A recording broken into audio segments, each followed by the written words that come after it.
I didn't know who Destiny was.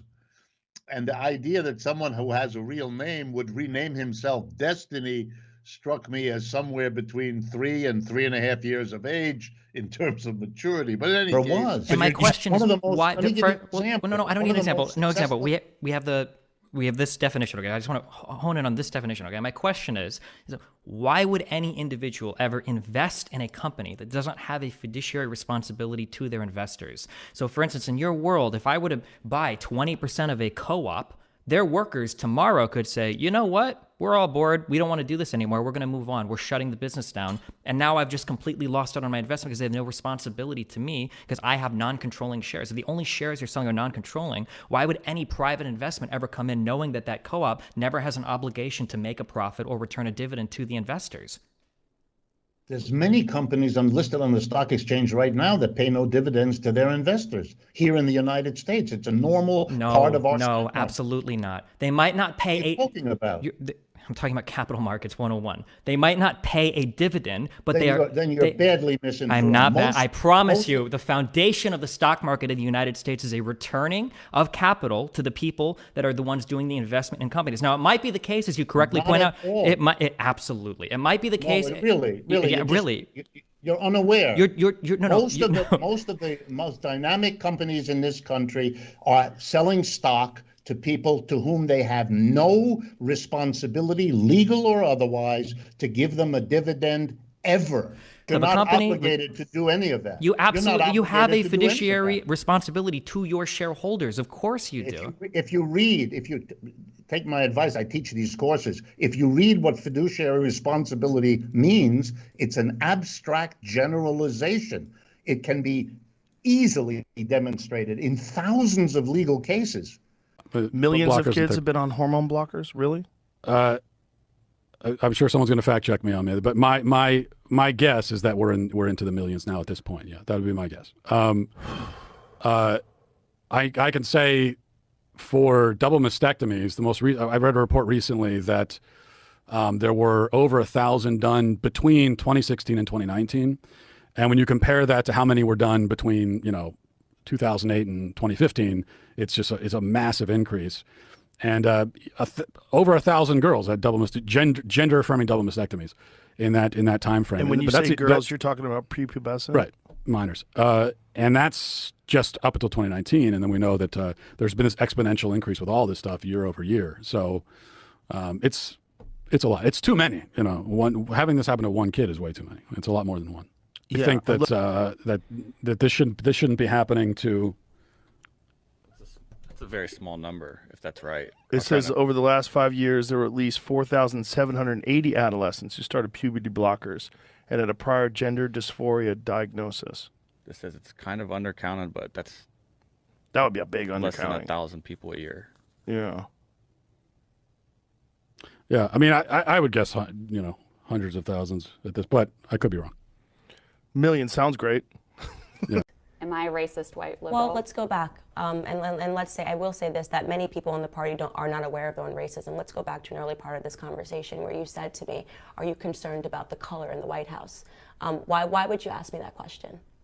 Because you speak about black issues. No, but why would you ask me? But let's get to really the nucleus of this. Why did you ask me that question today? Because I'm why did you feel that I needed to be perspective. concerned about that? Because you're bringing a whole group of young African-American leaders to the White House. Okay, so this is something that I talk about often, is that in many ways, what liberals don't realize that you put on that, the racism and the conversations that we have So you're saying I'm a racist? You haven't let me finish my statement. You keep cutting me off. Go ahead. Okay? The emphasis that you place is always on having a discussion about race, okay? You guys are insistent on having a conversation about race and telling us that we should see, and implying that we should see race everywhere, and I don't agree with that. If you don't look at me according to the color of my skin, you would simply ask me how I thought that Trump was doing as a president. But instead, you try to drum up a conversation that's surrounded by race. What is it? It means starting puberty unusually early, like beyond averages. Is there anything in Islam that prevents you from, a man marrying a 5-year-old that started precocious puberty? No, marriage can happen. You can arrange a marriage even as an infant, but that doesn't mean that sex is allowed. But could a man have a marriage to a 5-year-old consummated if she started precocious puberty? If she starts showing signs of physical maturity, then yes, that's permissible. As I stated, that's what about the age principle. 4?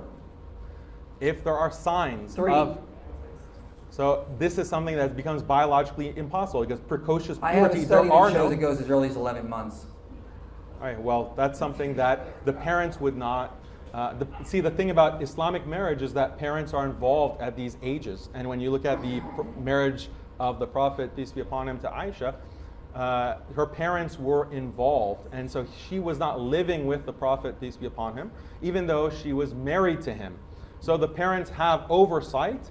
And sometimes a qadi or a judge can have oversight if the guardians are not capable to make sure that the rights and the physical well-being of a child are not, or a minor, are not harmed by that marriage. What about If marriage is a certain thing, which is the context for procreation, for the building of the nuclear family. What about people that get married that don't have kids? Are you opposed to that?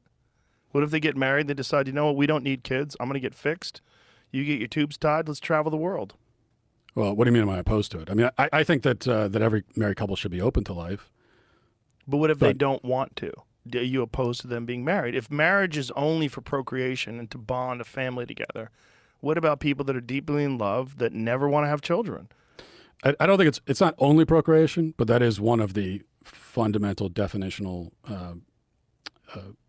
aspects of it. Of course, there's more to marriage just than that. And what about people that are infertile?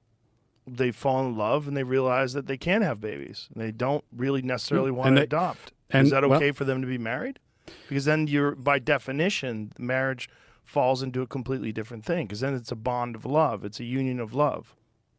Sure. I mean, that doesn't change the nature of marriage, though. It's a little bit like I say that. What's the definition of a woman? Well, a woman is someone who by her nature can conceive children in her womb and bear children. And then the response is always, well, what about women who are infertile? Does that destroy your definition of woman? And it doesn't, because it's still a woman's nature to bear children. Not every woman will, and there will be disease and infertility and old age and all these things that will preclude that, but it's still of her nature to do so.